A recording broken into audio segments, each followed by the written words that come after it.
오늘의 말씀은 침묵은 범죄입니다 하는 주제입니다. 오늘 우리는 대단히 통일가의 혼란의 시대를 살고 있다고 우리는 다 인정을 하고 있습니다.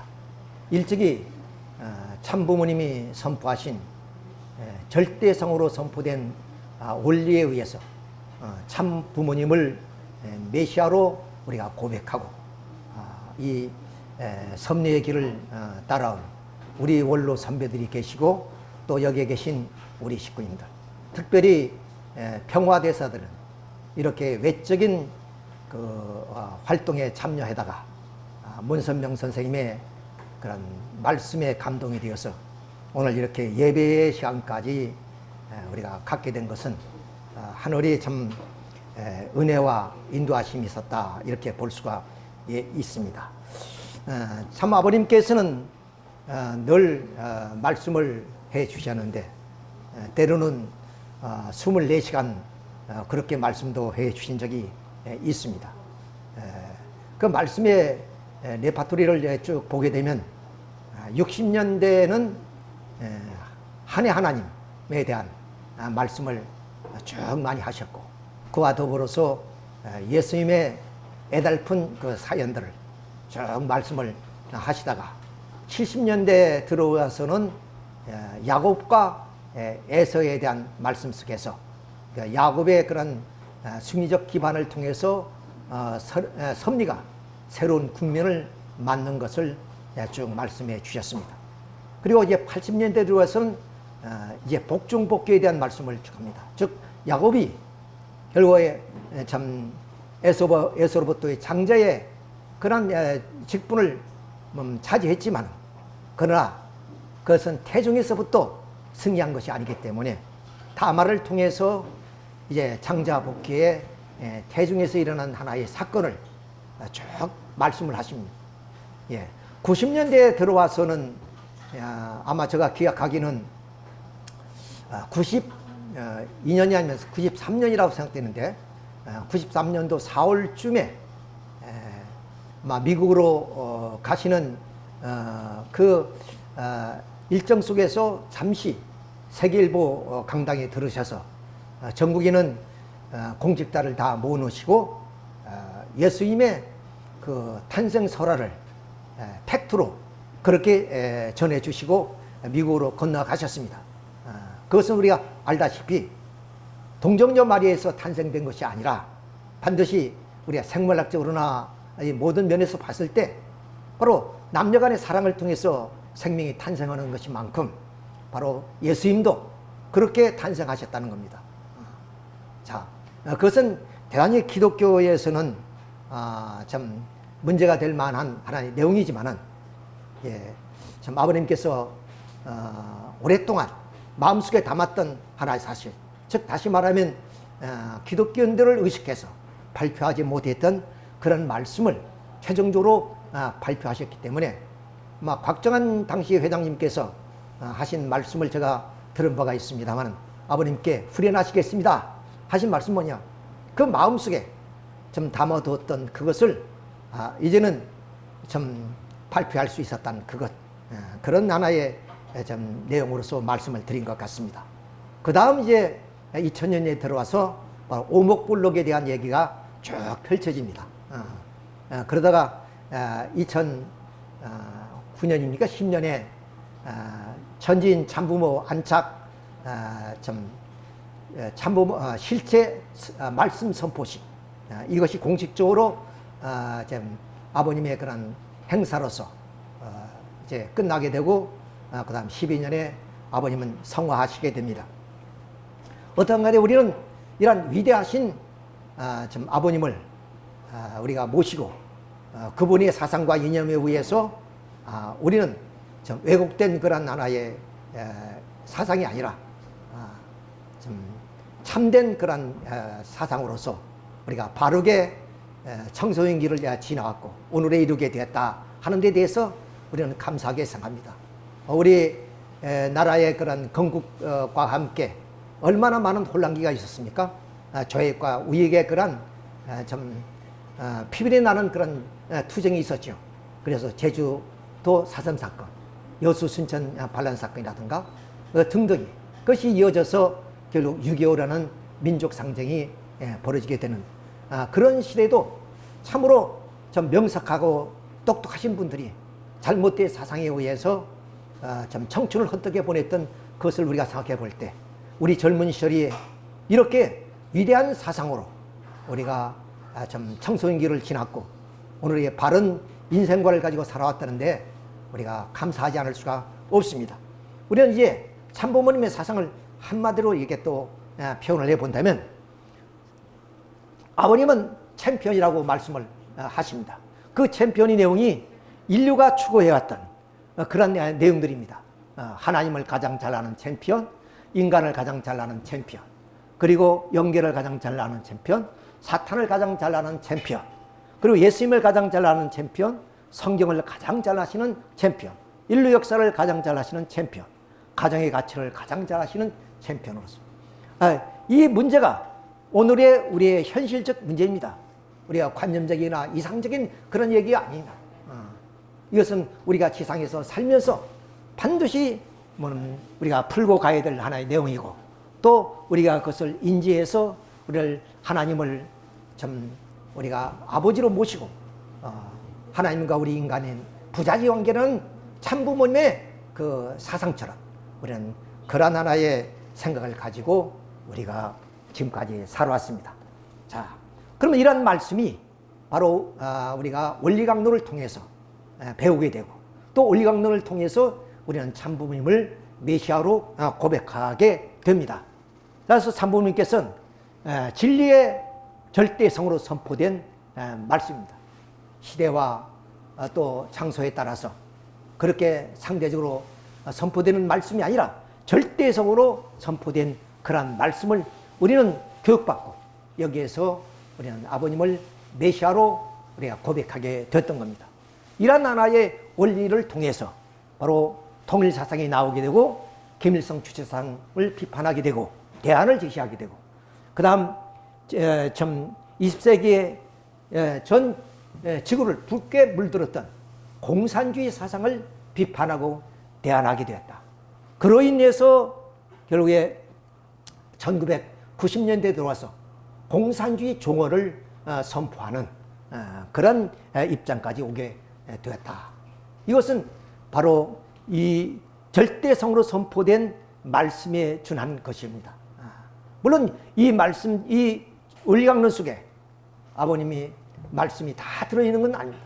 500여 페이지밖에 안 되는 이 작은 책자 속에는 그래 핵심적이고 그리고 그 중심적 내용들이 바로 여기에 기록되어 있고, 그래서 우리는 3일, 일주일, 20일, 40일 이런 수련을 통해서 그야말로 이 금과 옥조 같은 말씀을 우리가 들을 때 얼마나 우리 청년기에 그런 환희에 차고 희망에 벅찬 그런 우리의 참 젊은 시절을 보내는가 한 것을 되새겨 보게 됩니다. 자, 이 원리강론 총선 끝부분에 있는 내용을 한번 우리가 들어보도록 하겠습니다. 그런데 하나님은 이미 이 땅 위의 인생과 우주의 근본 문제를 해결하게 하시기 위하여 한 분을 보내셨으니 그분이 바로 문선명 선생이시다. 이분은 수십 성상을 두고 역사 이래 어느 누구도 상상조차 할 수 없었던 창망한 그 무형세계를 헤매시면서 하늘만이 기억하시는 진리 탐구의 피어린 고난의 길을 걸으셨다.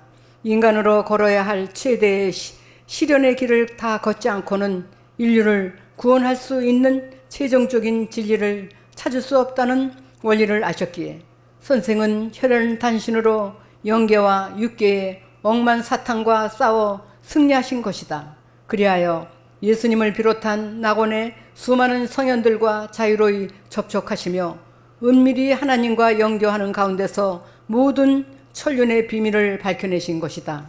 여기에 발표된 말씀은 바로 그 진리의 일부로서 이것은 지금까지 그의 제자들이 듣고 본 범위의 것을 수록한 데 불과한 것이다. 때가 이르는 대로 더 깊은 진리의 부분이 계속 발표될 것으로 믿고 또 고대하는 바이다.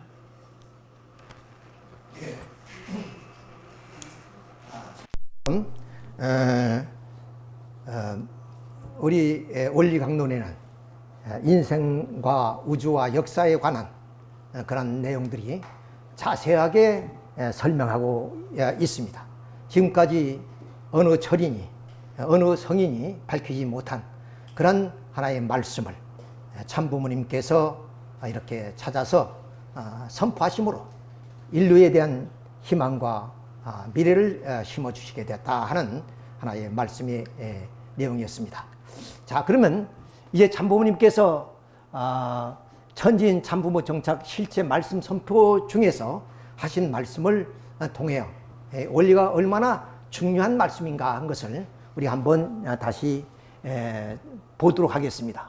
여러분, 참부모님께서는 벌써 인류를 위한 유언을 준비해 남겼습니다. 일생 6번이나 생사를 넘나드는 옥고를 치르면서도 승리하여 준비한 유언입니다. 영원한 인류의 교재, 교보로 8종류의 책을 남겼습니다. 권수로만 하면 1,000권이 넘는 분량입니다. 그러니까 참 아버님이 선포하신 말씀은 인류에 대한 유언으로 주신 그런 말씀입니다. 그 책이 바로 문선명 선생 말씀 선집 600여 권이 있죠. 그 다음 원리강론, 천성경, 가정맹세, 평화신경, 천국을 여는 문, 참가정, 평화의 주인, 혈통의 주인, 세계경전 등 8종류의 서적입니다. 이 교본들은 여러분이 영계에 들어갔어도 읽고 공부해야 될 책들입니다. 결코 인간이 두뇌에서 나온 말이나 가르침이 아닙니다. 하늘이 불쌍한 인류를 구원하기 위해 주신 천도를 가르치는 교재, 교본이기 때문입니다.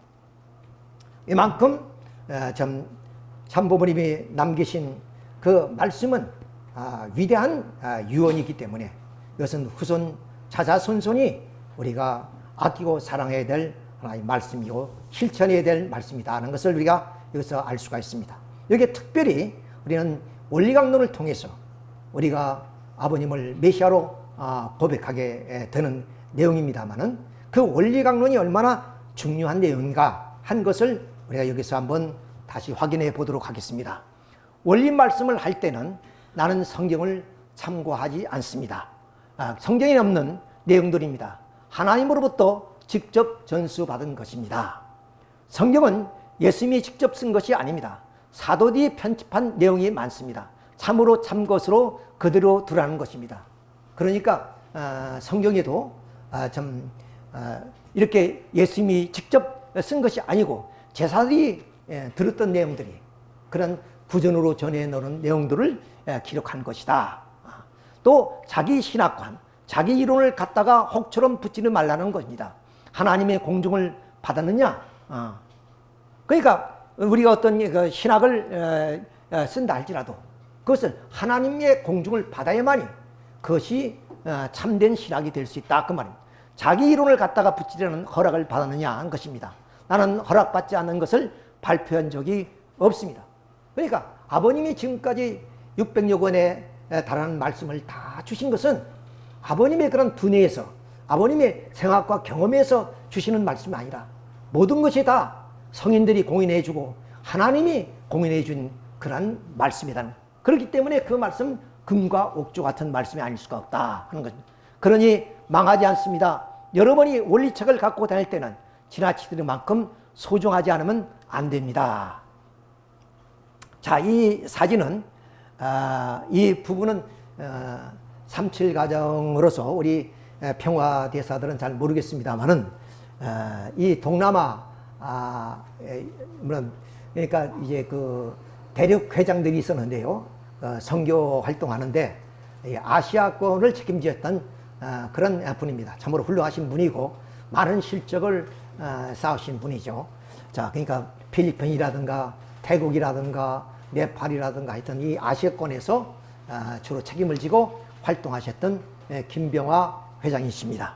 이분이 언제 이제 지금 사모님은 고인이 되었습니다만은 함께 아마 아버님 전용기에 타셔서 알래스카 쪽으로 가시던가 봅니다. 근데 일본말로 가방 못지 했어요. 아버님 가방을 들으신 겁니다. 늘 그걸 보셨던가 봐요. 저 속에 무엇이 들었을까? 그런 생각을 많이 하셨다 그래요. 제가 또 언제 황선조 우리 전 선문대 총장님께서도 그런 말씀 한 적이 있어요. 협장으로 계실 때 내가 항상 아버님 좀 가방을 들고 다니는데 그 가방 속에 무엇이 들은지 너무나 궁금했다. 그래서 어느 날 좀 생각도 못해서 아버님의 허락을 받지 않고 몰래 열어봤더니 거기에 원리 말씀과 그리고 통일 사상이 들어있더라. 그만큼 아버님은 그 원리를 당신의 분신처럼 생각하셨다는 거예요. 오늘 우리 많은 식구들은 아마 옛날에 보던 그 원리책이 책장에 아마 먼지만 푹푹 쌓이고 있지 않나 그런 생각이 듭니다만은 이렇게 김병호 회장도 너무 궁금해서 아버님한테 허락을 받았어요. 이분은 열어봤더니 바로 원리강론과 옛날 철학 교재가 들어있더라. 그러니까 아버님 어디 가든지 공부하시는 분이지. 그냥 당신이 선포했다고 해서 그 말씀을 다 이렇게 당신이 생각대로 말씀하시는 것이라 늘 준비하시고 늘 그런 공부를 하시는 그런 분이시다 하는 것을 우리가 알 수가 있습니다. 참 이렇게 원리 말씀은 얼마나 중요하냐. 참 참부모님 말씀을 한번 보겠습니다. 만일 이 책이 한 권밖에 없다고 생각해 보십시오. 아버님이 이 책 원고의 초를 잡을 때 그 관리를 얼마나 심각하게 했겠는지 생각해 보라는 것입니다. 만일 그것이 없어지고 내가 죽으면 어떻게 되겠습니까? 세계가 왔다 갔다 합니다. 아주 끔찍한 얘기죠. 만일에 이 원고를 잊어버린다든가 또는 아버님이 뭐는 불의의 어떤 사고를 당한다면 아버님밖에 바뀔 수 없는 얘기, 또 아버님만이 좀 영계에 계신 많은 성인들과 성자들에게 뭐는 공인을 받고 하나님께 공인받은 그 말씀을 누가 좀 대신할 수가 있겠습니까? 그러니 이 책 한 권만 있다고 한다면 이보다 더 중요한 책은 없을 것이다, 이런 말씀입니다. 그러니까 뭐 우리 원리책이 많지만은 그렇다고 해서 우리는 그 말씀을 귀하게 생각하고 늘 머리맡에서 공부하는 그런 습관을 가져야 되지 않나, 그런 생각을 갖습니다. 자, 이 원리책 한 권으로 일족이 흥하고 망하고 일국이 흥하고 망하고 이 세계가 흥하고 망하고 하늘 땅이 흥하고 망하고 영원한 생명들이 왔다 갔다 한다는 것을 생각해 본 적이 있느냐 이것입니다. 그런 것을 생각하지도 못한 사람들이 심정세계 여러 사람들과 연결되려면 얼마나 멀리는가를 생각해 보라는 겁니다. 그렇지 않습니까? 참, 이 원리 말씀이 이미 20세기 초에 나왔다면, 아니 또 좀 더 나가서는 19세기에 나왔다면 공산주의 사상이 나올 수가 없습니다. 오늘 공산주의가 출현하는 그 동기는 기독교에 대한 고발장이라 그러지 않습니까? 그러니까 하나님의 실존을 실체적으로 밝히지 못하기 때문에 결국 하늘에서의 평화가 아니라 땅에서 평화를 부르짖고 나온 것이 공산주의 사상입니다. 물론 좀 공산주의 사상이 먼저 나왔고 원리 말씀이 아버님이 탄생하기 전에 공산주의 사상이 나왔기 때문에 아버님이 그 외에 많은 고난의 과정을 거쳐서 결국에 1950년대에 들어와서 이 말씀이 선포된 거 아니겠습니까? 자, 이런 것을 봤을 때 참 우리가 아쉬움이 좀 많다고 이렇게 볼 수가 있습니다. 자, 아버님은 원리를 중삼고 원리와 더불어 지금까지 나왔습니다. 고생으로 닦아진 터전입니다. 원리책에는 피와 땀과 눈물이 엉그러져 있습니다. 페이지마다 내용이 엉클어진 아버님의 피눈물이 여러분에게 호소하고 있다는 것을 알아야 됩니다. 아버님이 젊은 청춘을 희생시켜 여기에 투입한 겁니다.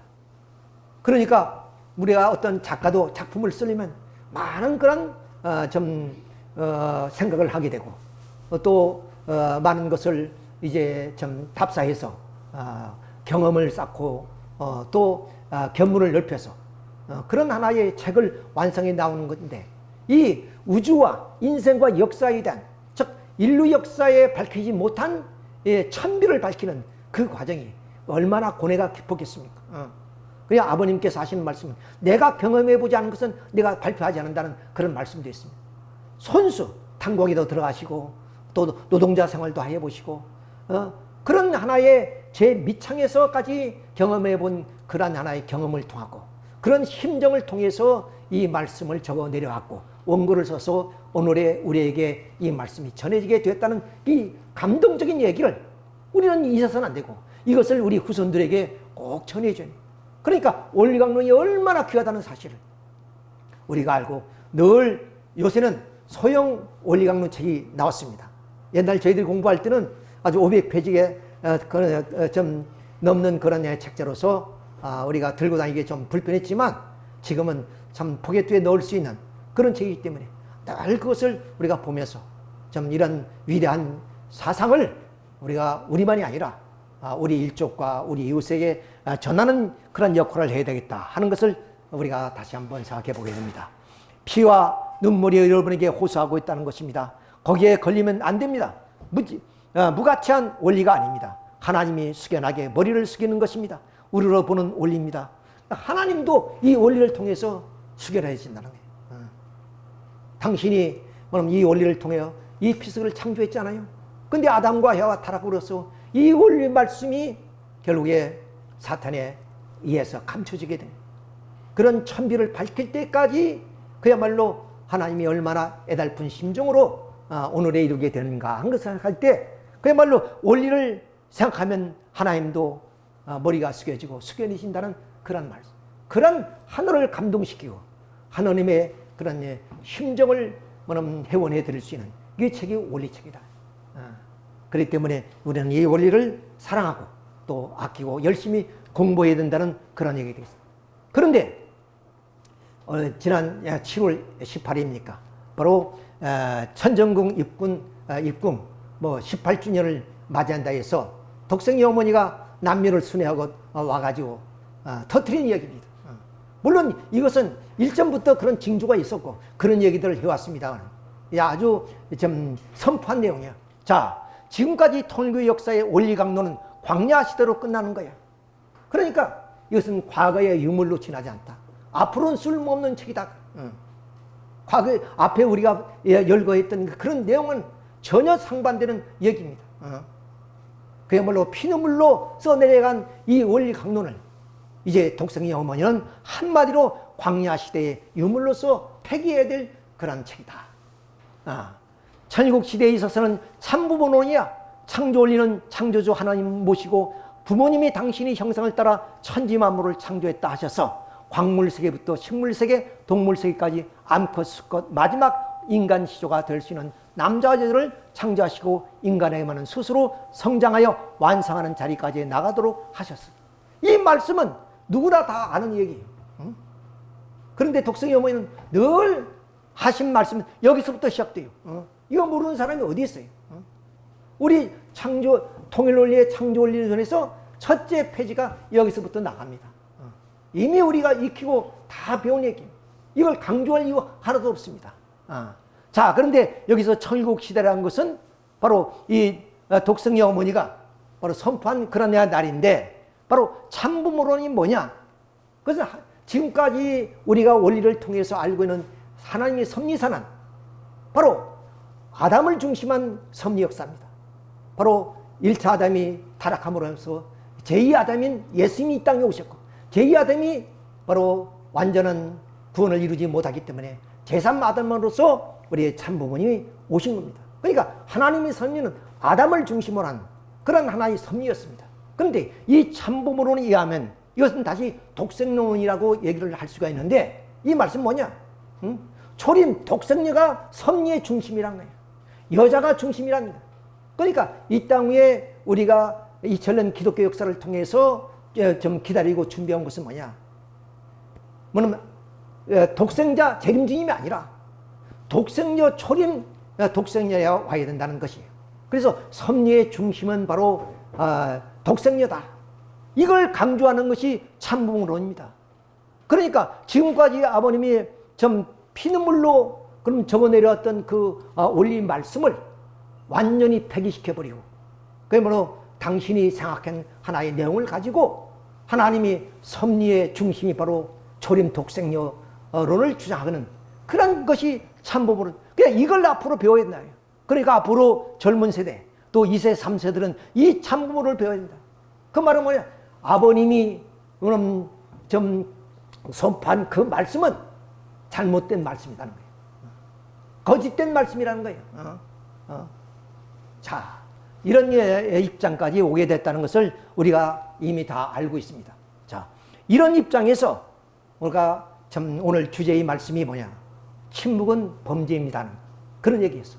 우리 원로 선배 형님들이 지금까지 침묵을 지키고 있다는데 우리는 놀라움을 금할 길 없습니다.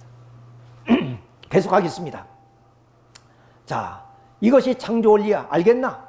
그래서 창조주의 소원, 인류의 소원은 참부모를 만나는 거야. 그렇기 때문에 전국시대는 참부모를 공부해야 한다. 알겠나? 그래서 유페의 생도들이 성교나가 있는데 참부모론 강의하면 되는 거야. 거기에 창조 원리 다 들어있어. 여기에 무슨 창조 원리가 들어있어요? 독생론밖에 안 들어있어요. 근데 앞으로의 그럼 지도자들은 뭐냐? 원리강론 공부를 하지 않고 바로 참부모론, 독생론론 공부하면 다 된다는 거예요. 이런 황당무계한 하나의 이론을 세우시고 오늘 이 통일가를 혼란스럽게 만든 우리들이 성장하는 과정은 위대한 아버님의 그런 사상을 통해서 인생과 우주와 역사에 대한 바른 가치관을 세워줌으로써 우리는 바르게 성장해 왔습니다.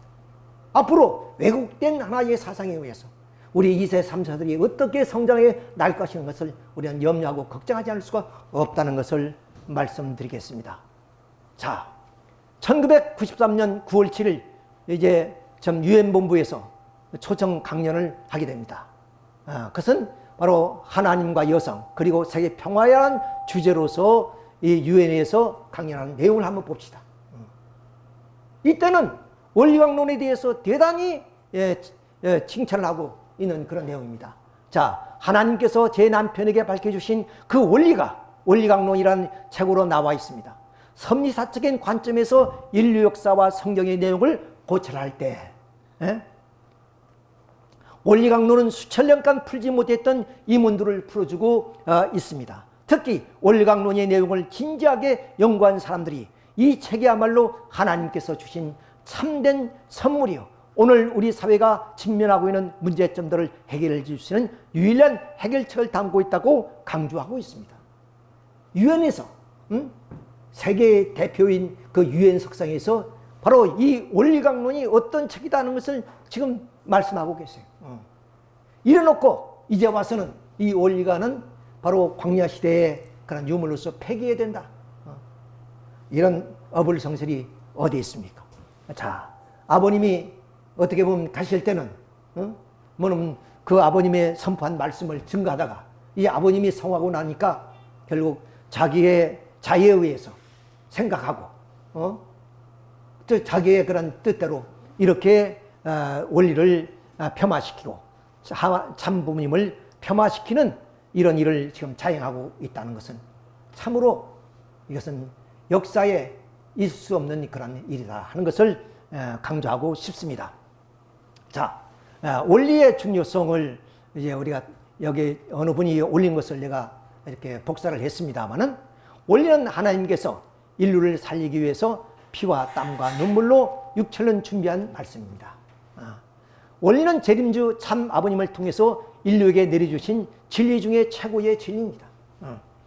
원리강론은 섭리사에 있어서 뿌리에 해당하고, 그리고 하나님과 문선명 참 아버님을 증거하는 진리이며 모든 문제를 해결하는 모범답안입니다. 또 결론적으로 원리 말씀은 하나님이자 문선명 또한 재림주이십니다. 원리는 수천억의 학자가 밝히지 못한 하늘의 천비입니다. 그러므로 메시아가 밝힌 신 원리의 개인의 생각을 더해서 수정을 가하는 자는 적그리스도입니다. 이런 자는 죽어서 지옥 미창으로 가는 1순위입니다. 원리를 부정하는 자, 그렇지 않습니까?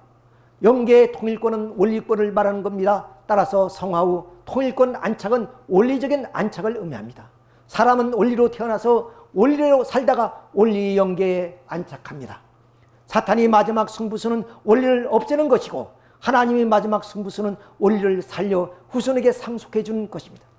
그러니 오늘 독생이 어머니의 그런 행위는 뭐야? 사탄이가 하고자 하는, 사탄이가 원리를 없애고자 하는데 거기에 동조하고 있다는 거예요. 사탄이 사주를 받은 것이 아니면 이렇게까지 할 수가 없지 않겠습니까? 자, 이런 입장에서 오늘 우리 통일가의 이런 혼란이 좀 야기된 이유가 여기에 있다 하는 것을 우리가 알 수 있습니다. 참부님께서는 이제 좀 설문 영어 설문소로 갔다가 무죄 석방해서 나오신 이후에 청파동 이 새로운 본부로 이사를 와서 여기에서 좀 이렇게 피땀으로 우리들을 이렇게 교육시키고 성장시켜 주셨습니다. 그러니까 이렇게 비좁고 그런 그 좀 열악한 환경 속에서도 많은 젊은이들이 그 말씀에 매료되고 그 말씀에 그런 그 감동이 되어서 밤이 깊어지는 줄도 모르고 아버지 말씀을 들었던 것을 우리는 기억하게 됩니다. 이렇게 선생님은 한시도 쉬지 않고 그야말로 피땀으로 이렇게 당신이 그럼 지금까지 밝히지 못한 천비를 밝히는데 혼신을 다했던 그런 말씀이 올려오는 거기에 감동돼서 수많은 젊은이들이 좀 학교를 대학당하는 한이 있더라도 원리를 저버리지 않았던 이유가 있습니다. 이것이 이화여대 사건을 통해서 이대에서 15명이 이 신앙 원리 때문에 대학당한 사람입니다. 그리고 이분들 가운데서 뭐냐, 이제 4학년이 돼서 몇 개월만 되면 졸업할 그런 학생들도 대학을 당했습니다. 그래서 선생님께서 이대에서 숙대로 저걸 옮겨서 숙대에서 뭐냐면 이렇게 학사 졸업장을 받게 해준 기념 사진입니다. 이런 젊은이들 모두가 뭐냐면 신앙이 깊은 사람들이고 진리에 달급했던 그런 사람들이. 그러니까 원리 말씀을 들으니 그야말로 세상을 얻은 것 같은 그런 심정이 아니겠어요?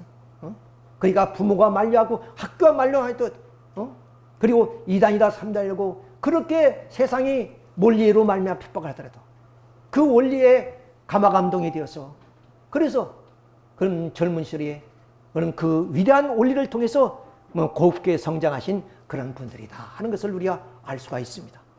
자, 이런 원리가 이런 날개도듯이 그야말로 좀 면면천추로 지도자들이 나가서 그 말씀을 밤을 새면서 그렇게 강의를 해서 수많은 젊은이들, 농촌의 젊은이들이 다 들고 일어나서 농촌에서 계몽운동을 하게 되고 또 농촌에서 두해지로 올라와서 이런 선교 활동을 하면서 붐을 일으킨 그런 책이 바로 원리강론입니다.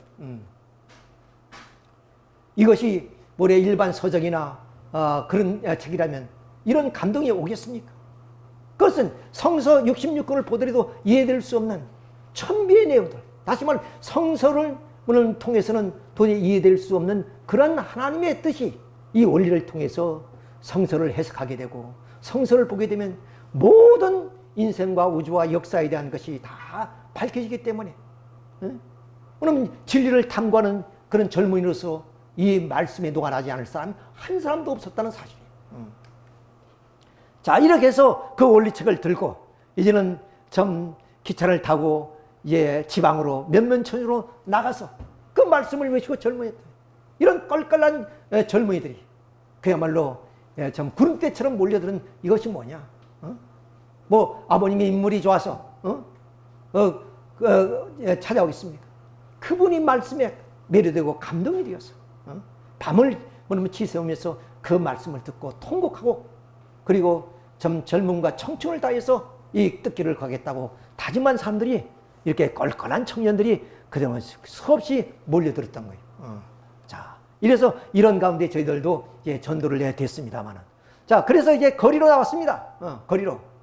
자, 거리 나서 아마 이것이 이제 천안인데 천안의 원리 대강연회. 그래가지고 물론 우리 일반 기독교에서는 뭐 부흥이라 해서 뭐 이적과 기사를 이야기하고 또 그것을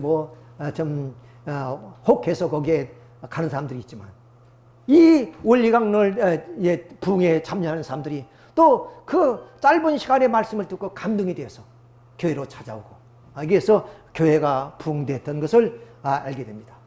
자, 이런 시대를 우리가 생각해요. 자, 그래서 여기에 이제 그 노 권사님들이 이런 노권사님들이 조그만 흙판을 가지고 효창공원, 그 탑골공원 이런 데 가서 그야말로 그 공원에 계신 분들을 향해서 말씀을 전하는 그런 장면들. 예. 그러니까 남녀노소 할 것 없이 그나마 좀 원리 말씀에 감동이 되어서 불이 붙고 신령 역사가 그야말로 참 전국을 감동시켜 나왔던 그런 장면들을 보게 됩니다. 자, 여기서 우리 또 한 가지 참 말씀드리고 넘어갈 것이 뭐냐. 68년도입니다. 그때 9일부터 10일이니까 이틀 동안에 가진 크리스찬 아카데미에서 가진 통일교 비판 그런 세미나입니다. 다시 말하면 그 수유리는 크리스찬 아카데미 원장인 광원용 목사님, 뭐 이 고인입니다. 이분이 주선에 의해서 바로 기독교의 유명한 목사 장로들 그리고 통일교의 참 선생님을 비롯한 그런 간부들이 참여하셔서 이 통일교 원리 강론을 비판하는 그런 세미나를 가지게 된 거예요. 그 당시에 68년도면 그야말로 통일교 원리로 말미암아 이단시하던 그런 시대 아닙니까? 이런 시대에 그래도 이런 학자들이 함께 모여서 통일 원리를 논한다는 것은 획기적인 하나의 사건입니다. 자, 여기에서 우리가 아는 서남동 교수, 이분은 연세대 신학학장입니다. 이분이 이제 그 통일교 비판서를 이제 원고를 쓰셔서 여기에 이제 강연을 했던 겁니다. 자, 그 내용 가운데 한마디가 뭐냐? 요점과 비판이다. 확실히 원리 강론은 지금까지 한국이 신학계가 산출한 신학서 중에서 그 양이 있었으나 조직력에 있었으나 그 상상력과 독창성이 있어 가히 최고의 것으로 인정한다. 그래서 우리 한국인은 3대 신학이라 부를 수 있다. 하나는 캐톨릭 신학, 하나는 프로테스탄트의 신학, 하나는 통일교 신학. 이렇게 기독교에서 이렇게 인정을 한 하나 원리 강론이에요. 물론 전체가 아니지만 이런 학자들에 의해서 이미 이 원리 강론이 어떤 책이라는 것을 분명히 밝히고 있고, 더군다나 이 서남동 교수는 지금도 그 서남동 교수들의 추모하는 모임이 있을 정도로 이렇게 이 진보적인 그 신앙 단체에 있어서의 아주 추앙받는 분입니다. 이런 좀 유명한 대학의 신학학장이 이 원리 강론을 이렇게 비평했다 하는 것을 우리가 생각해 볼 때 원리 강론의 수준이 얼마나 하냐. 말을 웬만하면 여기에서 이것이 오를 내릴 수도 없거니와, 그리고 이런 하나의 신학의 최고의 그런 학문이 지경에 있는 이런 교수도 이렇게 평할 수가 있겠느냐 하는 것을 우리가 생각해 볼 때 얼마나 수준 높은 원리인가 하는 것을 우리는 아셔야 됩니다. 우리는 너무나 가까이 또 아주 친근하게 늘 아버님 말씀을 들어왔기 때문에 원리의 중요함을 잘 모릅니다. 여러분, 내가 하나 얘기를 한다면 아마 저도 해운대에 살고 있지만 여기에 우리 계신 우리 평화대사들은 거기가 해운대에 사시는데 해운대 백사장에 나가서 참 백사장이 아름답구나, 멋있구나 그런 사람이 있습니까? 가지도 않지요. 어떻게 보면 아마 한 달에 한 번도 안 가는 사람이 많을 거예요. 그런데 저 남해 어느 해수욕장 그러면 거긴 갑니다. 그것처럼 우리 곁에 그렇게 좋은 장소가 있음에도 우리는 늘 보았기 때문에 귀하다고 생각하지 않습니다. 마찬가지로 원리 말씀이나 아버님의 말씀을 늘 우리는 가까이서 들었기 때문에 그 말씀이 이렇게 위대한 말씀인지를 우리는 지금까지 인지하지 못하고 있다. 이것이 불손이고 이것이 저 영계 가면 걸리는 내용이기도 합니다. 이런 것을 우리가 생각해 볼 때 이렇게 학계에서도 인정한 말씀이다 하는 것을 합니다. 그래서 아버님께서는 2010년 바로 8대 교제교본을 하나님께 봉헌하는 봉헌식을 가졌습니다. 자, 아버님이 이렇게 수년간 걸친 치밀한 점검 과정을 거쳐 드디어 2010년 2월 7일 하나님께 8종류의 서적들을 8대 교재 교본으로 제정할 것을 최종 보고하고 봉헌하는 의식을 가졌습니다. 아까도 말씀드렸지만 아버님이 이 말씀을 선포할 때 아버님의 자의적으로는 그렇게 선포한 것이 아니라 그 성인들의 인정을 받고 그리고 하나님으로부터의 인을 받아서 이것을 선포했다고 하셨어요. 근데 또 그 말씀 가운데 가장 핵심적인 내용 8대 교주교본도 하나님으로부터 최종 보고를 받아서 봉헌한 의식이다.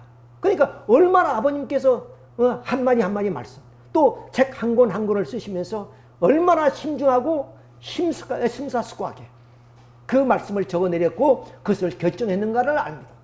우리는 쉽게 그것을 생각하지만 아버님은 결코 그렇게 하지 않으셨던 거예요. 이어서 아버님은 8대 교주 교본을 세상에 선포하고 세계의 대부자들에게 직접 전파하도록 당부하셨습니다. 고쳤다가는 전날에 가지고 만민 앞에 심판을 받을 수 있는 참수에 걸린다는 거예요. 그러니까 함부로 그렇지 않습니까? 정말로 이 위대한 사상을 자기의 자의적으로 고친다든가 생각한다면 그건 천부를 면할 수 없는 거죠. 아버님도 그 말씀을 당신이 생각대로 적어내린 것이 아니라 바로 성인과 그리고 또한 하나님으로부터 그 인을 가지고 인정을 받고 이렇게 선포했다는 그 말씀인데 어찌 인간이 마음대로 이 말씀을 옳다 그르다 할 수가 있겠습니까? 그런데 독성이 어머니께서 이 8대 교조원을 다 폐기 처분하고 3대 교조기본으로 만들었습니다. 이 3대 교조본 가운데서 예를 들어 천성경, 그러면 아버님이 정했던 천성경 내용이 아닙니다. 당신이 자의적으로. 자, 보겠습니다. 그런데 어머니께서는 원리강론을 포함한 이 8대 교조기본을 해체하여 새로운 경전을 만들었습니다. 아버님이 성화 후 교회가 다시 편찬한 천성경, 평화경, 참부목이 그것입니다. 어머님은 이를 천일국 3대 경전으로 명하고 당신이 위대한 치적으로 자랑하고 있습니다. 놀라운 사실은 아버님께서 중환자실에 계시던 2012년 8월 23일에 경전 재편 지시가 내려졌습니다. 아버님이 병원에 계실 때, 환중에 계실 때 이런 하나의 엄청난 일을 자행하게 되었다 하는 사실입니다. 자, 이걸 볼 때 참 우리가 마음이 아프지 않을 수 없고 오늘 2세 3세들이 그냥 이런 경전을 통해서 이런 아버님이 정했던 것을 폐기하고 이것밖에 모르지 않겠습니까? 자, 이런 심각한 문제에 봉착했다. 자, 그래서 이제 600여 권의 그 책 가운데서 지금 수정하고 폐기한 것이 이렇게 많다는 것을 우리가 알 수가 있습니다. 자, 12년 4월 어머니는 김여율 씨를 대동 성화출판사를 찾아가 아버님 말씀집 수거해서 594권 건데 615권입니다. 그러니까 이미 이것이 다 독자들에게 나갔습니다. 그런데 상당량이 나간 것이 아니라 일부가 나간 겁니다. 그것을 어머님은 김여율 씨를 대동해서 출판사에 가서 이제 식구들에게 건너간 책들을 다 회수해라. 그 다 회수해가지고 그걸 폐기시키고 새롭게 중요한 부분, 어머님의 책임이라든가 성적 수집 등이 있는 기록 내용들을 다 삭제하고 새로 편성한 거예요. 자, 그 내용을 이제 보겠습니다. 이것이 본래의 그런 그 내용의 말씀입니다. 그러니까 말씀 선집 608권 276쪽 277쪽의 내용입니다. 이 내용이 본래 진본입니다. 이것을 다 수거해서 어떻게 했냐? 이 부분을 삭제하고 이것이 위조된 말씀이에요. 여러분 지금 찾아보세요. 말씀집이 있는데 이 말씀집 이거 뜹니다. 이거 안 뜹니다. 그만큼 이 말씀집도 자의로 모든 것을 좀 이렇게 좀 수정하고 편집해 나왔다. 그러니 원리강론 하나쯤 폐기한다는 것은 그렇게 어려운 일이 아니지 않느냐 하는 것을 우리가 여기서 알 수가 있습니다. 자, 그래서 이 많은 책들이 22권에 대해서 삭제 폐지되었다 하는 것을 좀 우리가 좀 보고를 받고 있습니다만은 이렇게 어마어마한 엄청난 지금 사건들이 벌어져 내려왔다 합니다.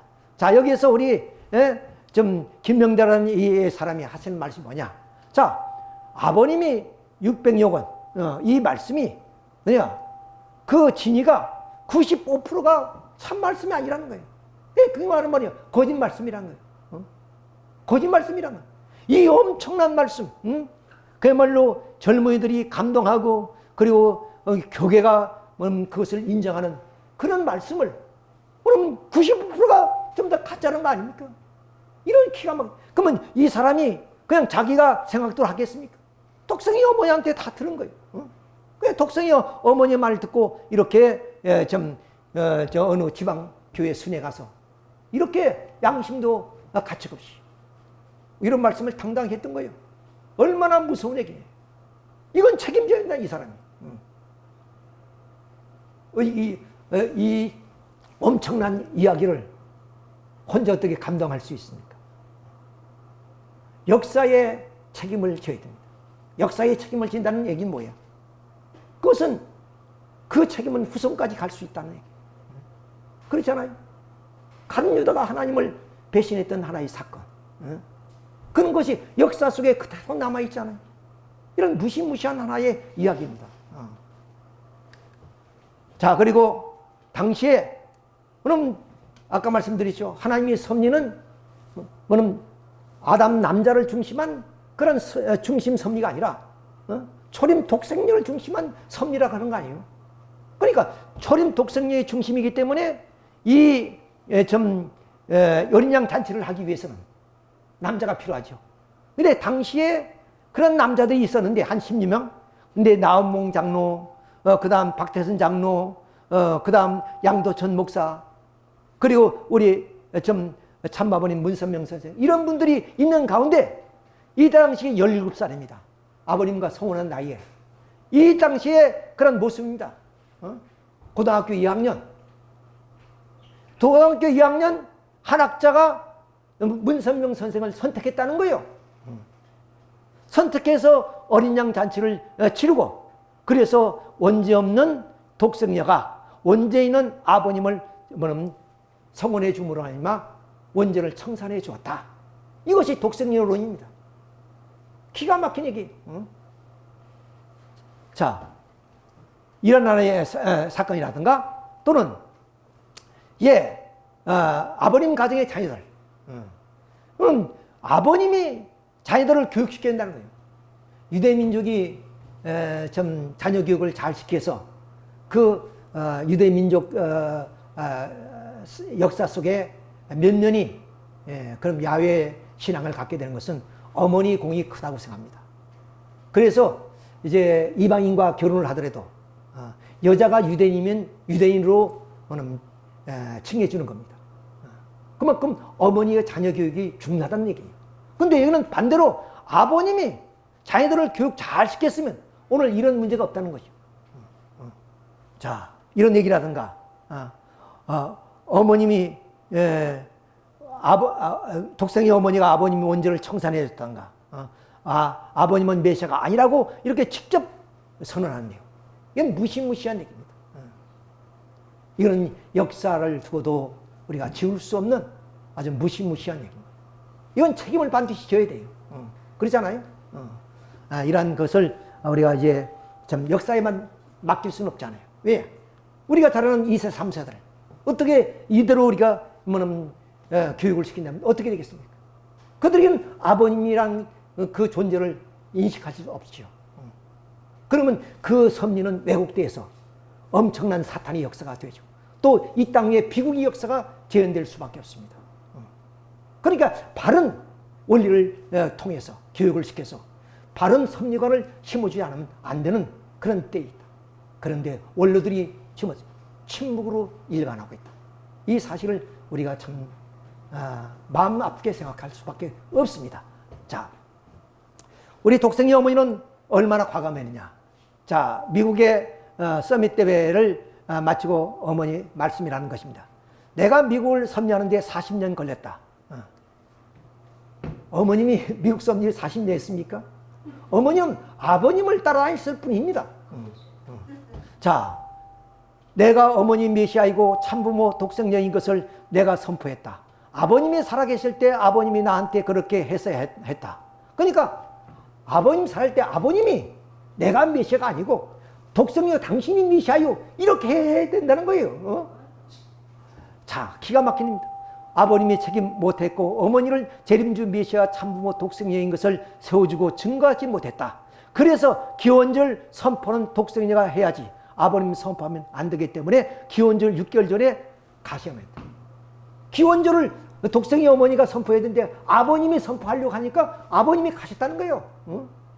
어머님이 선포하게끔 하기 위해서. 자, 이러한 나라에 참 이걸 뭐라고 우리가 표현해야 되겠습니까? 자, 그래서 아버님의 발자취, 아버님의 흔적을 다 지우기 시작합니다. 이때부터. 자, 가정연합을 하늘 부모님 성회로 바꿨습니다. 천주평화수련원을 천보수련으로 바꿨습니다. 천정국을 천흥국으로, 국제정신병원을 맥놀리아 병원으로, 문선명 메시아를 한학제 메시아로, 문선명 참부모를 한학제 참부모로, 혈통을 법통으로, 만왕의 왕권을 천의원 장로가, 천일국을 20세 중립국가로, 섭리조국을 5개국, 그리고 남자 메시아, 여자 메시아 이렇게 주겠어요. 다 열거할 수 없지만, 자, 여기서 원리강론을 폐기하고 참부모를 공부하라. 이미 그 징조에 섰어요. 그 다음 의식행사라든가 8대 기준은 3대 기준으로 쭉 이렇게 다 모든 것은 다 흔적을 지웠습니다.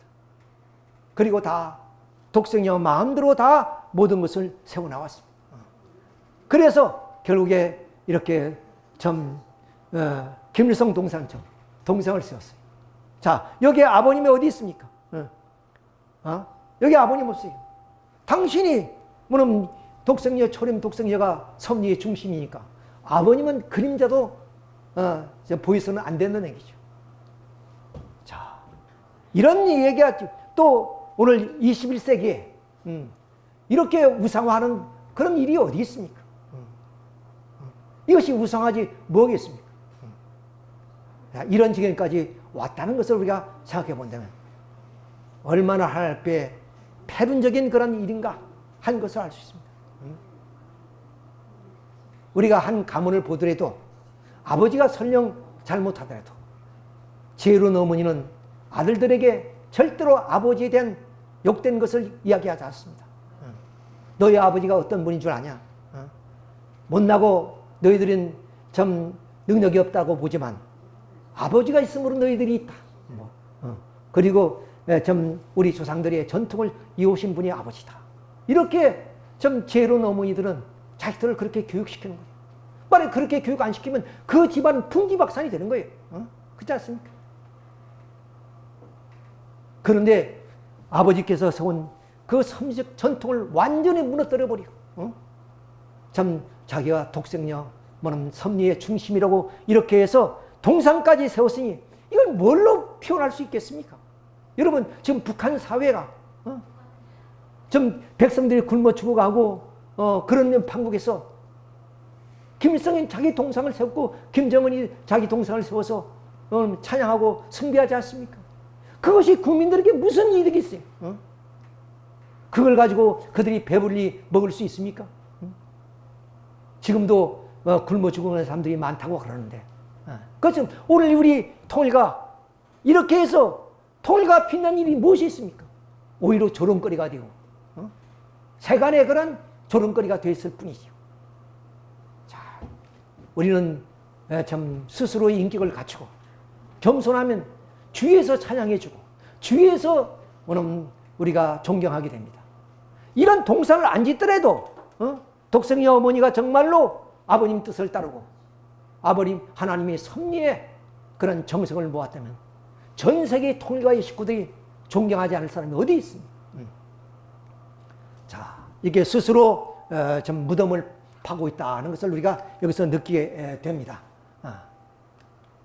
자, 그리고 여기서 이제 그 일본 잡지는 잡지 문해 춘추라입니까? 문추라 그러죠. 문추란 잡지에 나온 얘기입니다. 이 글은 왜 나왔냐면 라스베가스에서 통일교회 현 한학자 총재와 그 간부들 2008년부터 2011년에 걸쳐서 미국 라스베가스에 가서 일본 돈으로 환산해서 약 그때 당시 한 10대 1이니까 약 650억 정도 되겠죠. 그 650억을 베팅했다는 거예요. 이건 누가 보고냐면 바로 라스베가스의 이 회사에서 국세청에 보고한 내용입니다. 이거. 그것을 이 일본의 문출하는 잡지에서 이것을 기재한 거예요. 자, 그랬는데 거기에서 베팅했는데 약 손실액이 약 100억입니다. 100억. 우리나라. 그러면 이 돈이란 게 어떤 돈이겠어요? 뭐 우리가 산업을 이루고 기업을 해서 벌어는 그런 돈이 아니잖아요. 식구들에게 그런 십시일반으로 헌금한 그런 돈이요. 그런 것들이 이 환락가에 가서 이렇게 좀 종교의 지도자가 그 엄청난 돈, 우리가 생각하면 상상해 보십시오. 우리나라 돈은 600억이 넘는 돈이에요. 그런 돈이 베팅되었다는 거예요. 그러니까 쉽게 말하면 흥청망청입니다. 흥청망청. 그러다가 좀 다른 부분도 있겠죠. 그래서 전체 손실액이 약 100억 정도. 자, 이것이 이렇게 발표됨으로 인해서 우리 독생녀 어머니가 존경받고 좀 그 위상이 높아지겠습니까? 어떻겠습니까? 동상을 세지 않더라도 그야말로 좀 신앙의 지도자로서 그 좀 아들 딸들을 사랑해주고 참 참된 뭐 평화의 어머니, 우주의 어머니라는 그 어머니의 심정으로 사랑하고 자식들을 아꼈더라면 오늘의 통일가는 이렇게 되지 않았을 것이다. 나는 장담하게 됩니다. 자, 아버님이 가르치신 내용 조금이라도 바꾸려는 사람 모두가 악마의 황죽이다. 하나님이 모른다고 생각하고 처신하게 되면 자기 조상들이 모두 다 걸려버립니다. 그러니까 우리가 잘못된 것이 우리 하나로 끝나는 것이 아니다. 후손은 물론이지만 조상까지 걸리는 하나의 사건이다. 이게 어마무시한 얘기입니다. 사실은. 자, 아버님이 가르쳐주는 내용을 조금이라도 바꾸려고 하는 사람은 모두 다 악마의 황족입니다. 그러한 사람들이 유괴에 이끌려 직행해야 할 길을 버리고 옆으로 빠지는 사람들은 이상적인 세계를 무너뜨리기 때문에 악마보다 더 나쁜 겁니다. 축복가정이라는 이름으로 나쁜 짓을 하게 되면 축복가정들이 가는 지옥으로 갈 것입니다. 그랬습니다. 축복가정도 지옥이 있다는 거죠. 왜? 축복 주신 그 말씀대로 살지 못하면 그렇게 그러한 지옥이 생긴다고요. 그러한 무서운 사실을 알고 그러한 법칙에 걸리지 않게끔 지상에서 처신을 할 줄 알아야 하는 것입니다. 이렇게 말씀전집에 나온 내용입니다. 자, 우리 대성불교에서 오는 가르치는 내용 가운데 오역죄라는 것이 있습니다. 그 오역죄는 어디야? 무간족에 떨어지는 가장 무서운 죄인데, 자, 어머니를 살해한 죄, 아버지를 살해한 죄, 성자를 살해한 것, 부처님의 신체를 상처를 입혀 피가 나오게 하는 것, 그리고 교단의 화합을 파괴하고 분열시키는 그런 이런 죄를 지은 사람은 오역죄에 걸린대. 그 오역죄에 걸린 사람은 무간지옥에 떨어진대. 자, 근데 이 오역죄보다 더 무서운 죄가 있다는 거예요. 그 죄가 뭐냐? 부처님께서 하신 말씀입니다. 오역죄를 여기에 비유할 것은 오히려 과분하다. 그보다 무시무시한 죄가 뭐냐? 만약에 깊은 반야바람 밀타라. 그러니까 깊은 하나의 부처의 그 지혜를 말하는. 이 지혜를 설하거나 읊조리고 있을 때, 그러니까 스님이 이 반야바라를 설파할 때, 그는 마음속에 그 법에 대해서 마음으로 의심하고 배우지 않고 이것을 달살아갈. 이거 달살아간 것은 부처열애를 말합니다. 부처열애. 부처님의 가르침이 아니라고 말하면서 다른 사람이 말하는 것을 방해하고 배우지도 못하게 하며 이 사람을 스스로 자신을 무너뜨리는 것은 물론이니까 무지하게 하며 스스로 독을 마시는 것은 물론 남에게도 독을 마시도록 하는 것과 같다.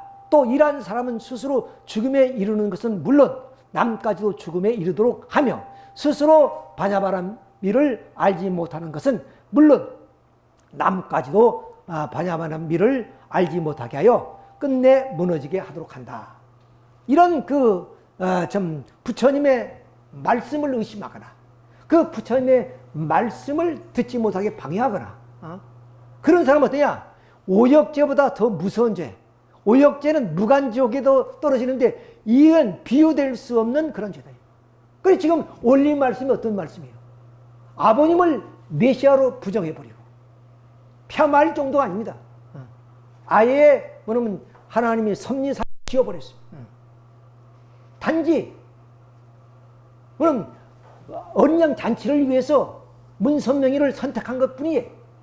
그러니 말씀이네요. 그리고 원리강론을 폐기하고 말씀집을 뭐냐면 완전히 뭐냐면 변주해서 편집하고 그러니 이 오역죄에서 무간지옥에 가는 것보다 더 무서운 죄 아니에요.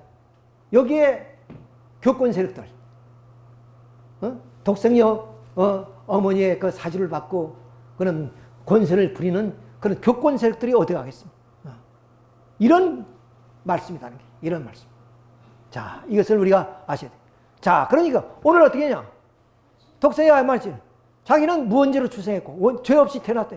그래서 자기가 메시아다. 그러니까 뭐냐면 남편 되시는 아버님은 유언죄 죄를 갖고 태어났고 아까 10명 중에 1명 그렇게 됐다는 거예요. 말씀지도 삼대기전으로 바꿔버리고 자 그래서 유언죄를 가진 그러한 아버님 후보자 중 1명으로 이제 독생자가 선택해서 성운의 주문을 하며 원죄를 청산해 주었다.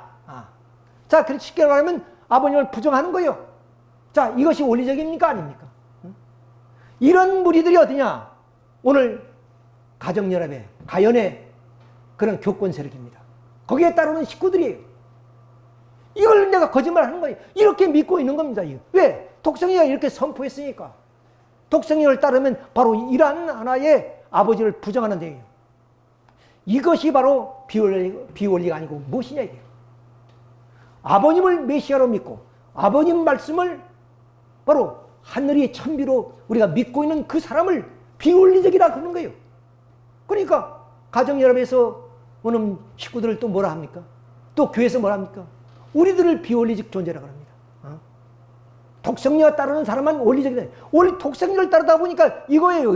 이것이 원리적이냐 말이야. 이거 비원리적 아니에요. 참 기가 막힌 얘기입니다. 그러니까 거짓이 완전히 참으로 지금 둔갑해서 세상을 속이고 있고 세상을 기만하고 있다는 사실이에요. 역사를 기만하고 있고 섭리를 완전히 왜곡시키고 있다는 사실. 여기에 우리 원로 선배들이 침묵하고 있다는 놀라운 사실입니다. 자, 여기 보겠습니다.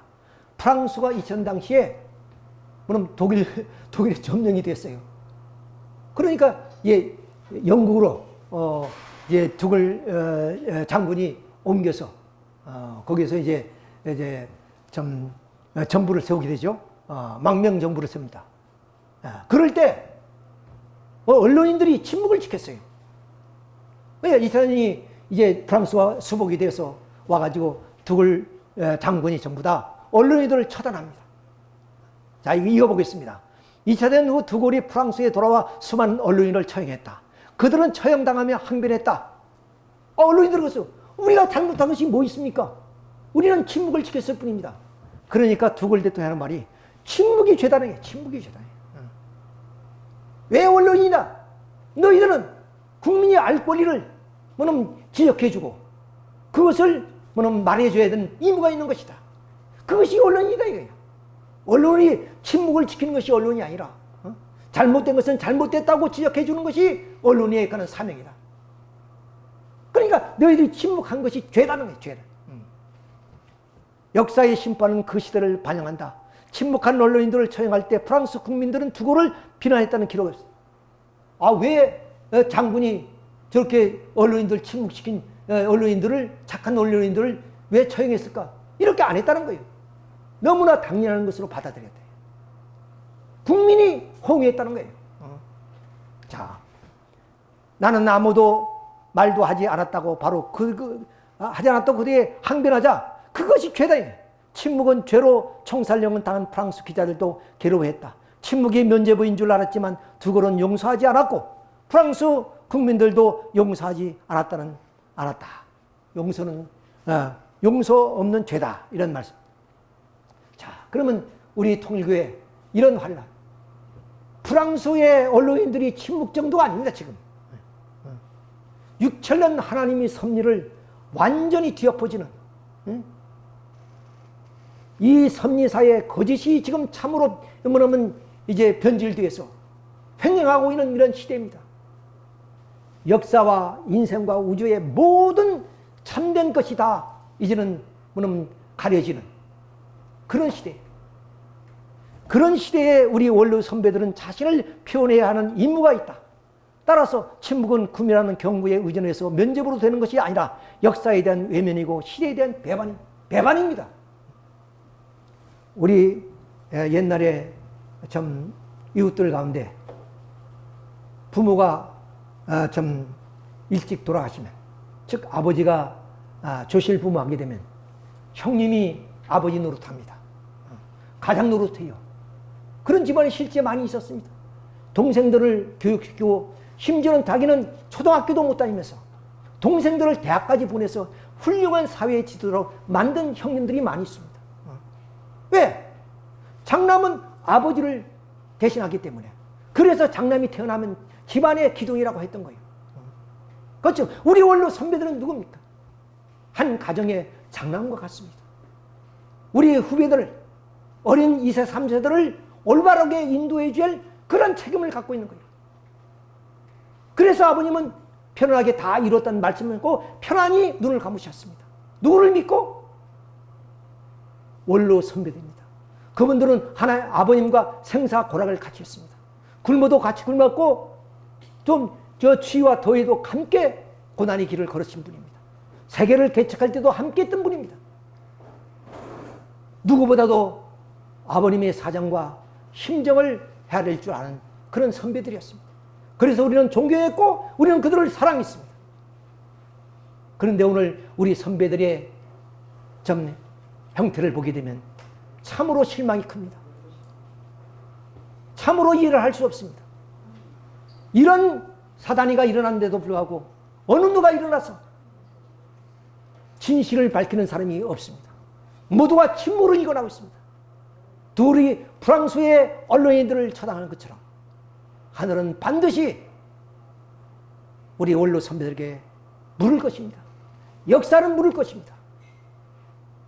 오늘 이 세상은 뭐는 외면하고 간다 할지라도 섭리는 반드시 그들에게 그 시대에 대해서 책임에 대해서 나는 질문할 것이라고 묻습니다. 그 엄청난 섭리의 짐을 어떻게 짊어지고 우리가 영계 아버님 계신 곳으로 갈 수 있겠느냐, 우리가 생각해 봐야 되지 않나 하는 그런 생각을 갖습니다. 자, 아타나시우스란 사람은 바로 그 기독교의 삼일체론을 정립한 그런 분입니다. 또 어거스트는 유명한 우리 기독교의 정립을 위해서 그런 공을 학자이시고, 그리고 여기에 빈덴베르크 두려움에 휩싸였던 루터는 어떤 사람이냐? 1517년 종교개혁을 입힌 사람 아닙니까? 이분이 엄청난 그런 그 반대 세력에 의해서 목숨까지 위협되는 그런 과정이 있었습니다. 그런 속에서 시리에 빠져서 이 개혁의 동력을 잃어가는 그런 과정이 있습니다. 그래서 하루는 밖에 나갔다 들어오니까 부인이 상복을 입고 있었어요. 부인, 이거 어찌된 일이요? 예수님이 돌아가셨습니다. 여기에 용기를 얻고 이 루터는 종교개혁을 성공했습니다. 빨리 그때 루터가 주저하지 않았으면 종교개혁은 과거에 많은 개혁자들이 있었습니다. 그 개혁자들이 화형을 당하고 다 침묵을 일환하다가 결국에 좀 루터까지 이어졌습니다마는 루터의 종교의 개혁의 횃불이 하나의 동기가 되어서 그래서 새로운 재림 사상이 또 등장하게 됐다는 사실입니다. 참 갈뱅이라는 사람은 그 루터에 의해서 결국 기독교 강요를 좀 집필하신 분이고 학자이신데, 이분이 스위즈 제네바에 가서 그냥 좀 학자로서의 그런 생활을 하려고 했던 거예요. 근데 거기에 팔레라는 사람이 이 개혁의 입장에 서 있었습니다. 팔레가 이제 나와 함께 이 제네바에서 뭐 개혁 운동을 하자. 만약에 그것을 외면해버리고 그 학자의 길을 갔다면 오늘의 이런 장로교 바지오 갈뱅이 그래서 그것이 이제 영국의 그런 청교도가 되고 청교도가 미국으로 건너와서 미국 건국을 하기 이런 것들이 일어날 수 있었겠느냐 그 말입니다. 자, 안후스도 이 사람은 얀후스와 화형을 당한 사람이죠. 자, 녹스 그다음 청교도들이 아까 말씀드렸던 두려워했다면 영국의 그런 정부로부터 이렇게 좀 핍박을 받을 때 두려워했다면 과연 미국 대륙으로 건너갈 수 있었을까? 이런 우리 생각을 해보게 됩니다. 다 일제시대에 모두가 신사참배하는데 침묵을 했다면 그래서 여기 고심파들은 신사참배 안 했죠. 그게 감옥에 가기도 하고 또 우리가 동성애, 낙태, 간통, 거짓, 인권 잘못된 사상 우리 헌법에 악한 일을 보고도 침묵하는 것은 그 죄의 간접적 동중자로서 인정의 방조죄로 됩니다. 자, 이건 나와 무슨 관계가 있느냐? 방조하는 것도 뭐냐면 그 방조죄에 걸린다는 거예요. 그러니까 두골이 언론인들을 처형한 것도 너무나 당연한 얘기가 됩니다.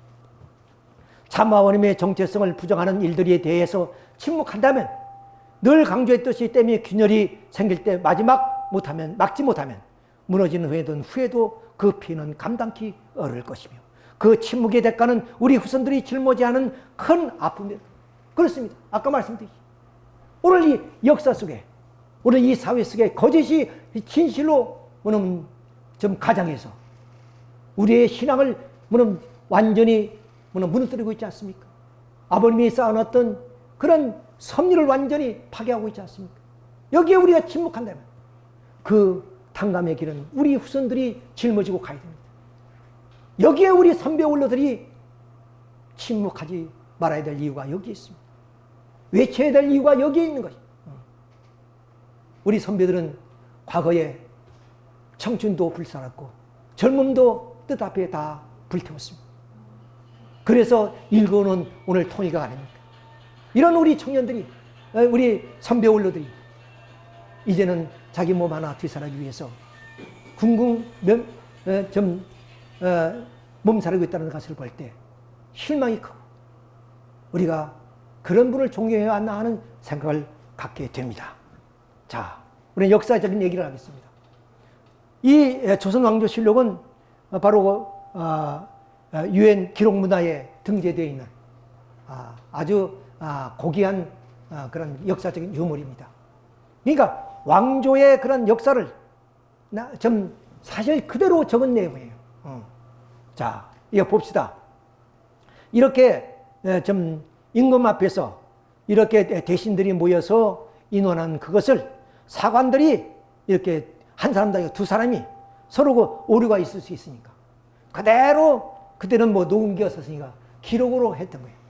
그 기록을 모아놓은 것이 조선왕조실록입니다. 그게 얼마나 심사숙고하겠습니까?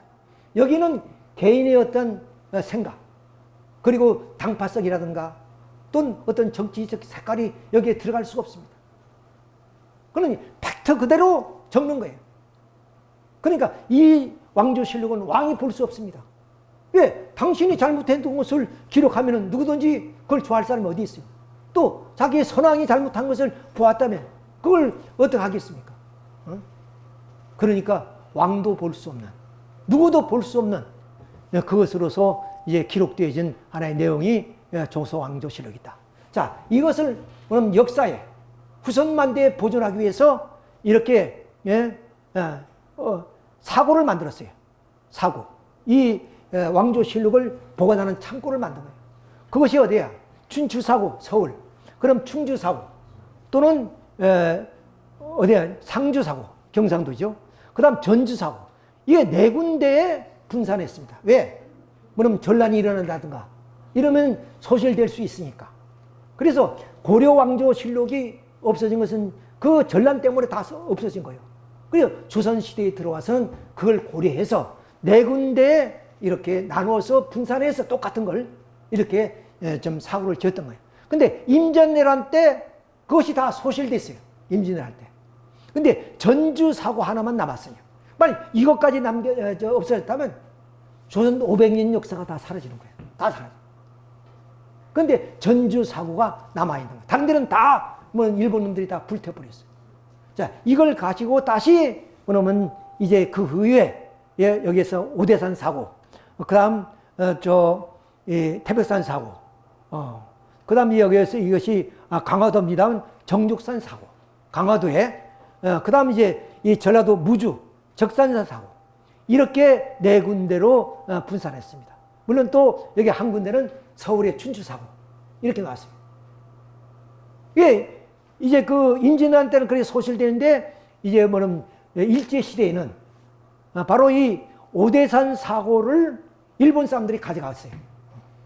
이건 다 이제 불태우지 않고, 그래서 동경대학에 있다가 그것이 이제 반환되어서 이제 아마 서울로 왔을 것입니다. 근데 여기서 춘추 사고는 6.25 때 김성애가 가져갔어요. 이게 평양에 있습니다.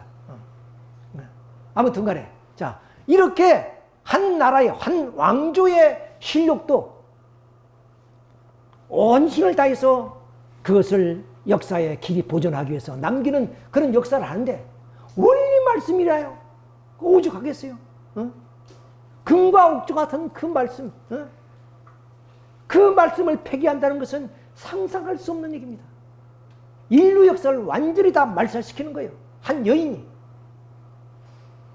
이걸 우리가 생각해요. 자, 여기 때 이제 뭐냐면 이 정조 때는 일성록이라는 게 있었어요. 자, 철종이 어떠냐? 광화도 도령 아닙니까? 왕족인데 결국에 뭐 역무로 좀 가담되고 그래서 저 강화도에 이제 유배 가다시피 해서 거기서 뭐는 소몰이 하던 그런 하나의 목동이에요. 그런데 여기서 헌종이 뭐는 후사가 없으니까 할 수 없이 뭐는 안동김 씨가 태도를 누리기 위해서 가장 힘이 약한 그러한 하나의 왕을 세운 거예요. 그것이 철종이에요, 철종. 자, 이 철종 같은 경우는 은원군의 그런 그 손자인데 이 은원군이 영모에 가담한 그런 내용이 있어요. 그것을 어디야? 이 왕이 되는데 정통 일기로 내려오는 그 왕조의 음모 사건에 가담됐다면 그 왕이 될 수 있어요? 그런데 그때 당시에 이 철종이 안동깁식에는 딱 필요한 사람이에요. 왜? 힘이 없는 왕이니까.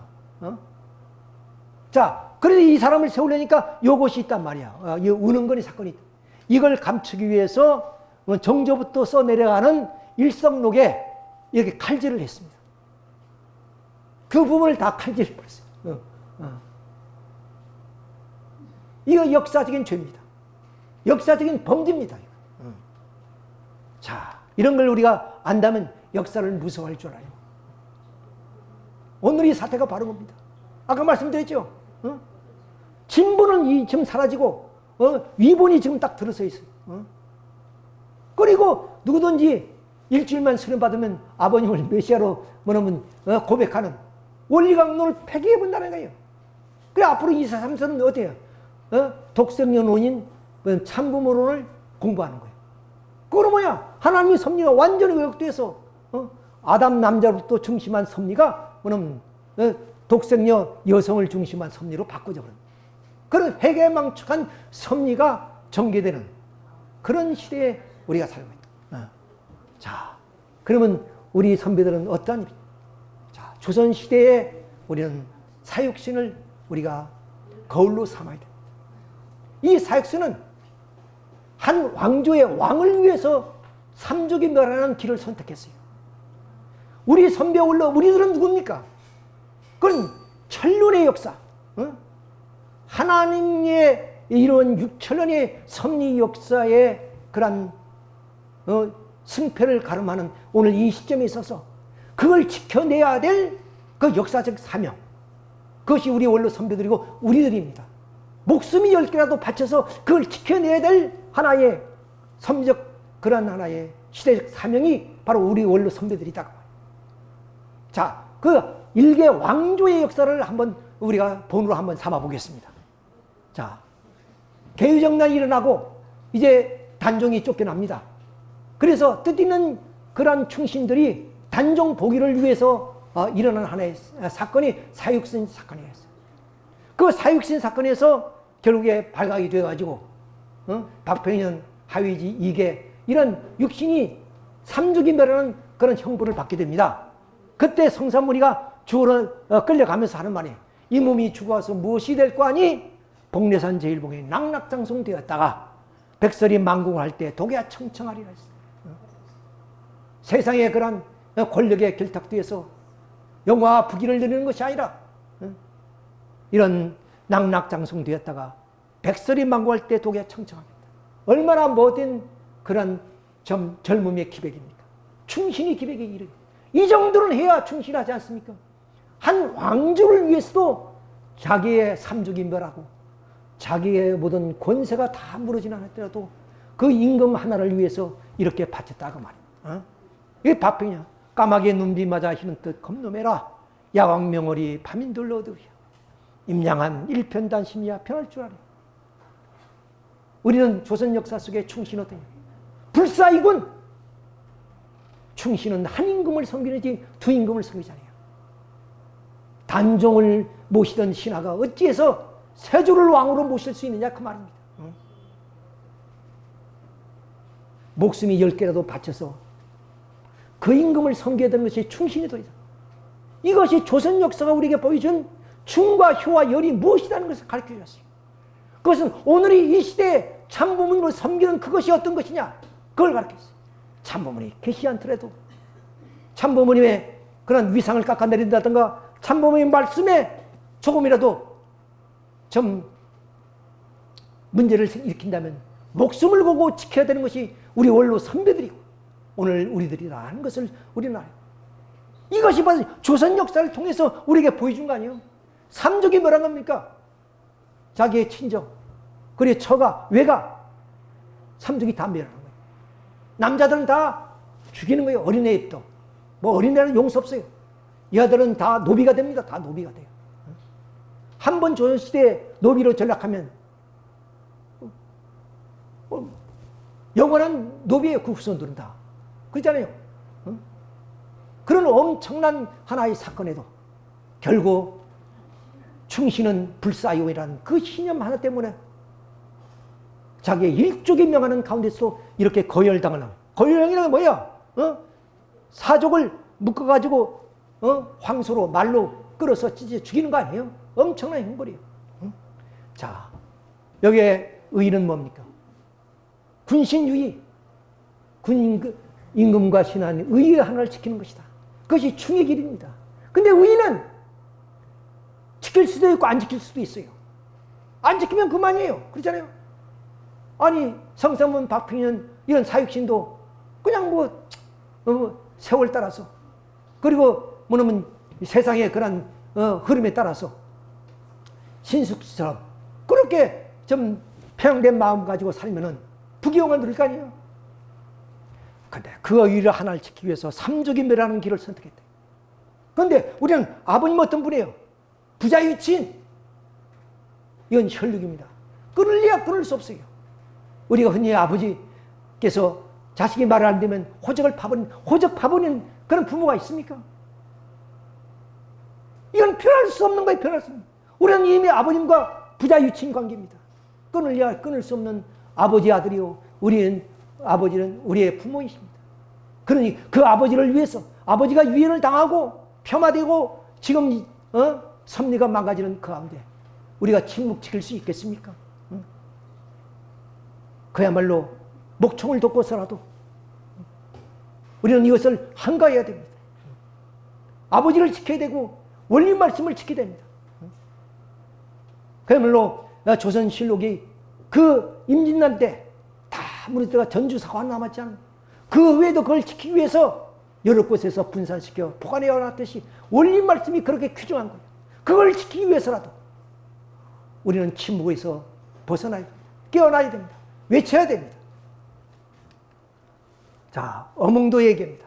이 사람은 영월에서 단종이 죽으자 동강에서 덩덩 떠내려가는 단종의 시신을 건드리면 그도 역적이 되는 거예요. 몰래 밤에 수습해가지고 장롱에다 모시고 야반도주했습니다. 경주로.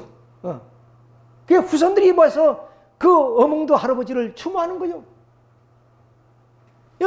고관대적들이 다 있는데 그들은 다 외면해버렸어요.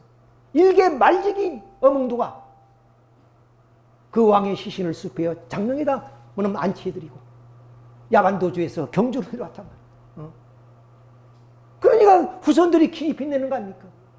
이렇게 힘없는 관료들에도 그야말로 좀 불사이군이라는 정신을 가지고 모셨던 우리의 선열들을 우리가 생각해 본다면 우리도 이분들의 보다 못해서 되겠냐 얘기예요. 우리는 한 왕조의 충신이 아니라 천륜의 하나님의 섭리사에 충신이 되고 효자가 되고 연료가 되어야 되는 그러한 우리들이라는 사실을 우리가 망각해서는 안 된다는 말씀을 드리면서 참 우리가 이런 역사를 한번 우리가 배우게 됩니다. 자, 이걸 우리가 한번 읽고 시간이 많이 갔습니다만은 중요한 내용이기 때문에 한번 우리가 이것을 홍순의 대모님의 영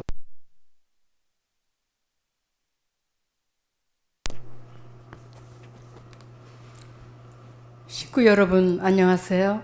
저는 홍순의 대모입니다. 지상의 식구님들은 제 소식을 많이 기다리셨지요. 무슨 말을 먼저 해야 할지 대단히 조바심이 납니다.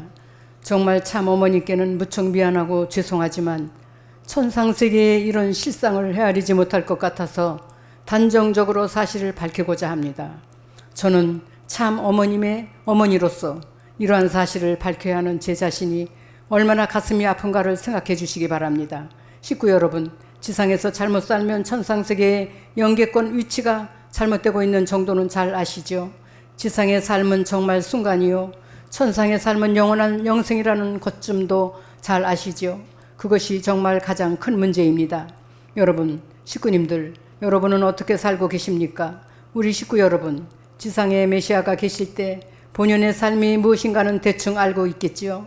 통일 원리의 가르침에서 빗나간 삶은 천상세계에서는 애누리가 없습니다. 아무리 참 아버님이 사랑하는 자녀들일지라도 하나님께서 그들을 용서할 수 없습니다. 그것이 바로 천리의 원칙 자체가 아닌가요? 그런데 식구 여러분, 참 아버님께서 가장 사랑하는 대상은 누구일까요? 당연히 참 어머님이시죠. 그런데 식구 여러분, 죄송하지만 지금 참 어머님은 잘못 살고 계십니다. 옛날에 참 어머님이 아니시며 지금은 교만심과 자만심을 적지 않게 지니고 계시네요. 그리고 지금은 메시아의 아내의 자리에서 상당히 벗어나 당신 스스로 메시아라는 자부심을 지니고 주관적 섭리적인 행적을 쌓아가고 계시며 참 아버님 메시아께서 경륜하신 섭리적인 업적을 여러 영역에서 바꿔가고 있습니다. 현재의 참 어머님은 결코 메시아가 아닙니다. 그리고 참 어머님의 독생녀에 대해 여러 차원에서 적지 않게 논란이 나타나는 것 같은데요. 독생녀 문제는 그 해석이 거의 잘못되어 있습니다. 참 어머님은 다만 메시아의 아내일 뿐입니다. 천상에서나 지상에서나 메시아가 경륜하시는 모든 섭리적인 업적에서 메시아의 아내로서의 위상을 결코 벗어나서는 안 될 것입니다. 그리고 참 어머님의 주변에서 여러 계획을 추진하는 여러 공직자들과 원로이신 분들은 참 어머님이 그 위치에서 벗어난 현실 자체를 조금 더 꺼리낌 없이 다만 의존하고 있는 것 같습니다. 통일 원리에서나 참 아버님의 말씀에 그런 가르침이 어디에 있습니까? 식구 여러분, 이곳 천상세계에서는 참 어머님의 잘못된 현실을 즉시 직감하고 모든 식구들이 무척 가슴 아파하고 있습니다. 지상세계의 식구 여러분은 그 현실을 어떻게 하실 겁니까? 식구 여러분은 참 어머님이 천상세계의 참 아버님의 상류층 영계권에서 떠나시기를 원하십니까? 결코 그렇게 해서는 안 될 것입니다. 지상에서 잘못된 이런 현실상은 지상세계에서 깨끗하게 정리해야 합니다. 이런 지상세계의 참 어머님의 현실상을 천상세계의 참 아버님께서 무척 염려하시고 고려하시고 계신다면 여러분은 어떻게 하실 것입니까? 서로 자문자답하며 직접 기도해 보십시오. 본심의 소리에 따라 지상에서 모두 정리하십시오. 2016년 10월 4일 홍순의 대모. 연계 리포터 김용순.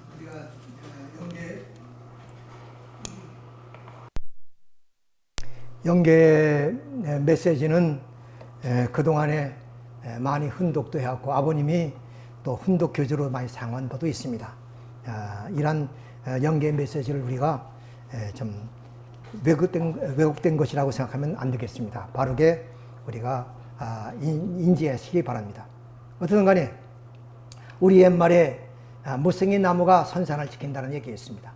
오늘 우리에게 좀 부족하고 또 힘이 없는 우리들이지만 우리라도 오늘의 이 현장을 지키지 않고서는 누가 오늘의 이 현장을 지켜나갈 수가 있겠습니까? 이런 소리를 이렇게 좀 부족한 사람들이 외치지 않고서는 누구도 이것을 깨우칠 사람이 없다고 생각이 되십니다. 우리 함께 힘을 모아서 오늘 이 어려운 시대를 우리가 슬기롭게 넘어가야 되고 이 혼란을 수습해 나가야 되겠다 하는 말씀을 드리면서 이제 이 청평 땅 참 아버님이 땀과 눈물과 그리고 정성이 깃드는 곳입니다. 그리고 우리는 마음이 컬컬할 때 이 성산에 가서 기도를 했고 조상회원식도 했습니다. 오늘 이런 그 청평 땅이 이제는 상업지가 돼서 백화점이 들어섰다 그러지 않습니까? 커피집이 생기고 그리고 햄버거집이 생기고 음식점이 생기고 여기에 장사꾼이 드나드는 그런 하나의 성지가 되어버리고 말았습니다. 이제 저 늦으면 완전히 이 청평 땅이 어떻게 변모할지 모르겠습니다. 이제라도 늦었지만 우리는 이 성지를 지켜야 됩니다. 그리고 이것을 고요하게 성별하여 다시 참부모님께 돌려드려야만 되겠습니다. 오늘 긴 시간 여러분 함께해 주심을 감사드리며 오늘 말씀을 마치도록 하겠습니다. 대단히 감사합니다.